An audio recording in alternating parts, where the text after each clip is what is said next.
Champions ট্রফিতে সেমিফাইনালে খেলার সম্ভাবনা শেষ হয়ে গেছে ইংল্যান্ডের। প্রথম দু ম্যাচে তারা হেরেছে অস্ট্রেলিয়া ও আফগানিস্তানের কাছে। ব্যর্থতার দায় নিয়ে অধিনায়ক থেকে সরে দাঁড়িয়েছেন জস বাটলারও। আজ নিজেদের শেষ ম্যাচে দক্ষিণ আফ্রিকার বিপক্ষে তেমন কিছু পাওয়ার নেই ইংলিশদের। বাংলাদেশ সময় বিকেল ৩টায় শুরু হবে ম্যাচটি, করাচিতে হবে।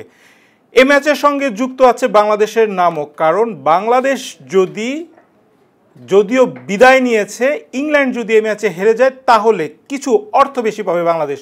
দর্শক, আমি রায়হান রাসেল আপনাদের স্বাগত জানাচ্ছি বাংলাদেশ প্রতিদিনের বিশেষ আয়োজন ব্যাটল অফ চ্যাম্পিয়নে। দক্ষিণ আফ্রিকা এবং ইংল্যান্ডের এই ম্যাচে বাংলাদেশের সঙ্গে সঙ্গে আরেকটি নাম উচ্চারিত হচ্ছে, সেটি হচ্ছে আফগানিস্তানও। কারণ আফগানিস্তানেরও সেমিফাইনালে যাওয়ার সম্ভাবনা রয়েছে, যদিও সমীকরণটা অনেক জটিল এবং কঠিন। এ ম্যাচে অবশ্য চোখ রাখবে বাংলাদেশও, যেটি বলছিলাম, কারণ বাংলাদেশ হেরে গিয়েছে। বাংলাদেশ তাদের পরপর দু ম্যাচে ভারত এবং নিউজিল্যান্ডের কাছে হেরে বিদায় নিয়েছে। শেষ ম্যাচে পাকিস্তানের বিপক্ষে ম্যাচটি বৃষ্টিতে ভেসে যায়। দুটি দল ভিন্ন গ্রুপে থাকার পরও কেন তাদের ইংল্যান্ডের সঙ্গে বাংলাদেশের নাম উচ্চারিত হচ্ছে বা আলোচনা আছে, এর অন্যতম কারণ হচ্ছে আইসিসির বেঁধে দেওয়া যে প্রাইজ মানির তালিকা, সেই তালিকায় বাংলাদেশ বর্তমানে যে নম্বরে রয়েছে, আজকে যদি ইংল্যান্ড হেরে যায় তা থেকে এক ধাপ উপরে উঠে যাবে, আর এক ধাপ উপরে উঠলে বাংলাদেশ কিছু অর্থ বেশি পাবে। দক্ষিণ আফ্রিকা ও ইংল্যান্ডের ম্যাচে প্রসঙ্গে চলে আসে আফগানিস্তানও। গতকাল আফগানিস্তান অস্ট্রেলিয়ার বিপক্ষে খেলতে নেমেছিল, সে ম্যাচটিও বৃষ্টিতে ভেসে যায়। পরপর 3টি ম্যাচ বৃষ্টিতে ভেসে গেল, এর মধ্যে অস্ট্রেলিয়ারই 2টি ম্যাচ। এর আগে অস্ট্রেলিয়া দক্ষিণ আফ্রিকার ম্যাচটি বৃষ্টিতে ভেসে যায়, এরপর বাংলাদেশ পাকিস্তানের ম্যাচ বৃষ্টিতে ভেসে যায়। গতকাল আফগানিস্তানের বিপক্ষের ম্যাচটিও বৃষ্টিতে ভেসে গিয়েছে। এর ফলে 3 ম্যাচ থেকে 4 পয়েন্ট নিয়ে অস্ট্রেলিয়া রয়েছে বি গ্রুপের পয়েন্ট টেবিলের শীর্ষে। এরপরের অবস্থানে রয়েছে দক্ষিণ আফ্রিকার পয়েন্টও 3। তাদের একটি ম্যাচ বাকি রয়েছে, যেটি আজকে ইংল্যান্ডের বিপক্ষে আজকে তাদের ম্যাচটি জিতলে তারা সরাসরি চলে যাবে সেমিফাইনালে। না জিতলেও অন্য কোনো কারণে যদি খেলা না হয়, বৃষ্টিসহ অন্য কোনো কারণে খেলা যদি না হয়, তাহলে 1-1 পয়েন্ট ভাগাভাগি হবে। সেই ক্ষেত্রেও দক্ষিণ আফ্রিকা চলে যাবে সেমিফাইনালে, কারণ তাদের পয়েন্ট হবে 4। আর আফগানিস্তান যেহেতু ইংল্যান্ডের বিপক্ষের একটি ম্যাচ জিতেছে, আফগানিস্তানেরও পয়েন্ট হবে 4। তবে অনেক সমীকরণ মেলাতে হবে। ইংলিশরা অবশ্য চাইবে প্রোটিয়াদের বিপক্ষে জয় নিয়ে তাদের চ্যাম্পিয়ন্স ট্রফির যে মিশন, সেই মিশনটি শেষ করতে। মিশনটি শেষ করার আগে তাদের অধিনায়ক গতকাল সংবাদ সম্মেলনে জস বাটলার, যিনি দীর্ঘদিন ধরে তিনি ইংলিশদের নেতৃত্ব দিচ্ছেন, বিশেষ করে তার নেতৃত্বে 2024 সালে টি-20 বিশ্বকাপেও খেলেছিল, 2023 বিশ্বকাপে ওয়ানডে বিশ্বকাপও খেলেছে। এছাড়া তিনি সীমিত ওভার ক্রিকেট বলতে যেটা বোঝায় 50 ওভার এবং 20 ওভার টি-20, এই 2 ফরম্যাটের তিনি অধিনায়কত্ব করছেন দীর্ঘদিন ধরে। এছাড়া টেস্ট অধিনায়ক হিসেবে দায়িত্ব পালন করছেন বেন স্টোকস। আজকে বি গ্রুপের শেষ ম্যাচ, শুধু বি গ্রুপের শেষ ম্যাচ। ইংলিশদের প্রাথমিক লক্ষ্য অন্তত দক্ষিণ আফ্রিকাকে হারিয়ে তাদের শেষ ম্যাচটা রাঙানো, যদিও এই ম্যাচের ফলাফল দক্ষিণ আফ্রিকার জন্য গুরুত্বপূর্ণ হলেও ইংল্যান্ডের জন্য তেমন একটা গুরুত্বপূর্ণ নয়। নিজেদের গ্রুপের শেষ ম্যাচে খেলতে নামবে ইংল্যান্ড। প্রথমত অস্ট্রেলিয়াকে বড় ব্যবধানে টার্গেট দিয়েছিল, 351 রানের টার্গেট দেওয়ার পর অস্ট্রেলিয়ার বিপক্ষে 5 উইকেটে হেরে যায় তারা। এবং দ্বিতীয় ম্যাচে তারা আফগানিস্তানের কাছে 8 রানে হেরে যায়। এর আগেও টি-20 বিশ্বকাপে আফগানিস্তানের কাছে হেরে বিদায় নিয়েছিল ইংল্যান্ড। তাদের যেটা বলছিলাম, টানা হারের ব্যর্থতায় তাদের অধিনায়ক জস বাটলার ছেড়ে দিয়েছেন। দক্ষিণ আফ্রিকা এবং ইংল্যান্ড এখন পর্যন্ত মুখোমুখি হয়েছে 70 ম্যাচে। এর মধ্যে সবচেয়ে বেশি জয় পেয়েছে প্রোটিয়ারা, মানে দক্ষিণ আফ্রিকা, তারা 34টি ম্যাচ জিতেছে। বিপরীতে ইংলিশ জিতেছে 30টি ম্যাচে। একটি ম্যাচ টাই হলেও 5টি ম্যাচ কিন্তু পরিত্যক্ত হয়েছে। কাজেই স্বাভাবিকভাবেই দক্ষিণ আফ্রিকা কিছুটা হলেও মনস্তাত্ত্বিকভাবে এগিয়ে থেকে মাঠে নামবে।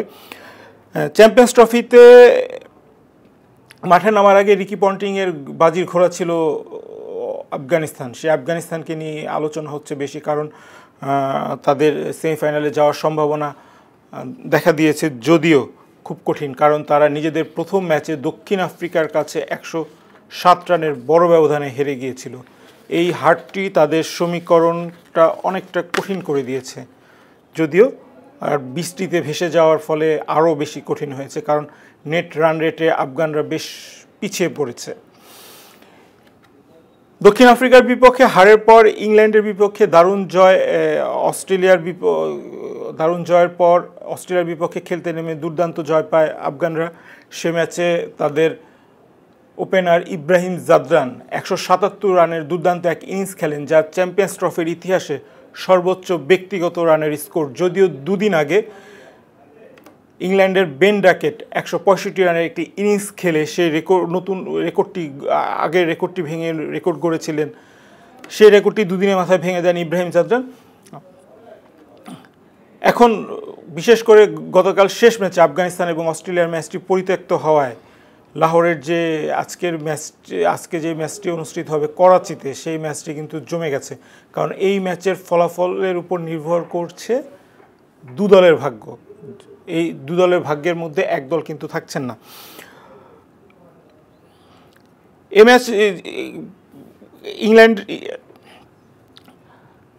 টুর্নামেন্টের 3 ম্যাচে 3 পয়েন্ট নিয়ে টেবিলে 3 নম্বরে রয়েছে আফগানিস্তান, আর অন্যদিকে ইংল্যান্ডের পয়েন্ট 2। ইংল্যান্ড এখনও পর্যন্ত কোনো পয়েন্ট পায়নি। যদি আজকের ম্যাচটি জিততে পারে তাদের স্কোরবোর্ডে 2 পয়েন্ট যোগ হবে।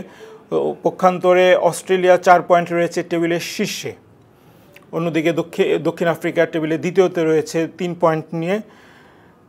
সেমিফাইনালে যেতে হলে আফগানিস্তানকে ইংল্যান্ডের উপর ভরসা করতে হচ্ছে, ইংল্যান্ডের জয় প্রত্যাশা করতে হচ্ছে। হারের ব্যবধানটা হতে হবে বিশাল। ইংল্যান্ডের কাছে দক্ষিণ আফ্রিকার হারের ব্যবধানটা হতে হবে বিশাল, অনেক বড় ব্যবধানে হারতে হবে। যদি ইংল্যান্ড জিতে যায় তাহলে দক্ষিণ আফ্রিকা ও আফগানিস্তানের পয়েন্ট হবে সমান 3 পয়েন্ট। সেক্ষেত্রে দু দলের রান রেটে বিবেচনায় আসবে। দুই দলের রান রেটে কিন্তু আফগানরা বেশ পিছিয়ে। আফগানিস্তানের নেট রান রেট হচ্ছে -0.990। অন্যদিকে দক্ষিণ আফ্রিকার নেট রান রেট হচ্ছে +2.140। কাজেই আফগানিস্তানকে বিশাল এক রান রেট টপকাতে হবে, যদিও তাদের হাতে কিছুই নেই। তাদেরকে ভরসা করতে হচ্ছে ইংল্যান্ডের পারফরমেন্সের উপর। এই অবস্থায় আফগানিস্তান সেমিফাইনালে খেলার যোগ্যতা অর্জন করতে হলে দক্ষিণ আফ্রিকাকে কিন্তু বড় ব্যবধানে হারতে হবে, আর হারটা অনেক বড়। 207 রানের বিশাল ব্যবধানে দক্ষিণ আফ্রিকাকে হারতে হবে, তাহলে তাদের সেমিফাইনালে যাওয়ার সম্ভাবনা বেঁচে যাবে। আবার ইংল্যান্ড যদি 201 রানের লক্ষ্য তাড়া করে, সেই ম্যাচটা 50 ওভারে হতে হবে, মানে বৃষ্টি হলে হবে না, কোনো কাটেল ওভার হবে না। 50 ওভারে 301 রানের লক্ষ্য তারা করে, সেক্ষেত্রে দক্ষিণ আফ্রিকাকে হারতে হবে 207 রানের বিশাল ব্যবধানে। আফগানিস্তানের সেমিফাইনালে যাওয়ার কিছু শর্তগুলো খুব কঠিন একটি সমীকরণ। শর্তগুলো খুব কঠিন, যেটা আগে বলছিলাম। ইংল্যান্ডকে কমপক্ষে 270 রানে জিততে হবে। আবার এই ম্যাচটি হতে হবে 50 ওভারের। এর মধ্যে কিছু যদি কিন্তু রয়েছে। যদি দক্ষিণ আফ্রিকা আগে ব্যাট করে, সেক্ষেত্রে অন্তত কম রানে অল আউট হতে হবে।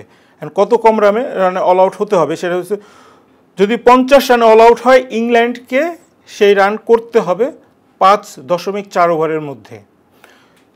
যদি দক্ষিণ আফ্রিকা 75 রানের কমে অল আউট হয়, সেক্ষেত্রে ইংল্যান্ডকে এই রান করতে হবে 7.6 ওভারের মধ্যে। 7.6 ওভার বলতে 8 ওভার হয়, সেই 8 ওভারের মধ্যে এই রানটি করতে হবে।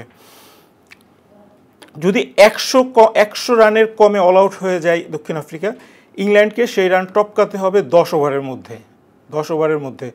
আবার যদি 125 রানে অল আউট হয় দক্ষিণ আফ্রিকা, ইংল্যান্ডকে সেই রানটি করতে হবে 11.5 ওভারের মধ্যে, অর্থাৎ 12 ওভারের মধ্যে ইংল্যান্ডকে এই রানটি 125 রান করতে হবে, 126 রান করতে হবে। জিততে হলে 1 রান বেশি করতে হবে। যদি দক্ষিণ আফ্রিকা আগে ব্যাটিং করে এত অল্প রানে অল আউট হয়, সেই ক্ষেত্রে আফগানিস্তানের সেমিফাইনালে যাওয়ার সম্ভাবনা বেড়ে যাবে। সেমিফাইনাল বেড়ে যাবে না, দক্ষিণ আফ্রিকাকে টপকে সেমিফাইনালে আফগানিস্তান খেলবে। যার পুরোটা নির্ভর করছে ইংল্যান্ডের পারফরমেন্সের উপর। তবে আগের 2 ম্যাচে ইংল্যান্ডের পারফরমেন্স যা ছিল, বিশেষ করে তাদের বোলিং পারফরমেন্স, কারণ তারা 2 ম্যাচেই কিন্তু তাদের বোলাররা 3 শতাধিকের বেশি রান খরচ করেছে বলতে অস্ট্রেলিয়াকে দেওয়া 151 রানের টার্গেট তারা ডিপেন্ড করতে পারেনি। আফগানিস্তানের বিপক্ষে তারা খরচ করেছে 325 রান। এই অবস্থায় দক্ষিণ আফ্রিকাকে এত অল্প রানে বেঁধে সেই নির্ধারিত ওভারের মধ্যে সেই রানগুলো সম্পন্ন করা ইংল্যান্ডের জন্য অনেক কষ্টকরই হবে বলে ক্রিকেটীয় ভাষায় এখন পর্যন্ত বলা যায়। দর্শক, আমি রায়হান রাসেল বিদায় নিচ্ছি আজকের মতো। দেখা হবে পরের পর্বে। দেশ বিদেশ স্পোর্টস বিনোদন সব ধরনের খোঁজ খবর রাখতে চোখ রাখুন বাংলাদেশ প্রতিদিনের ফেসবুক পেজ ও ইউটিউব চ্যানেলে।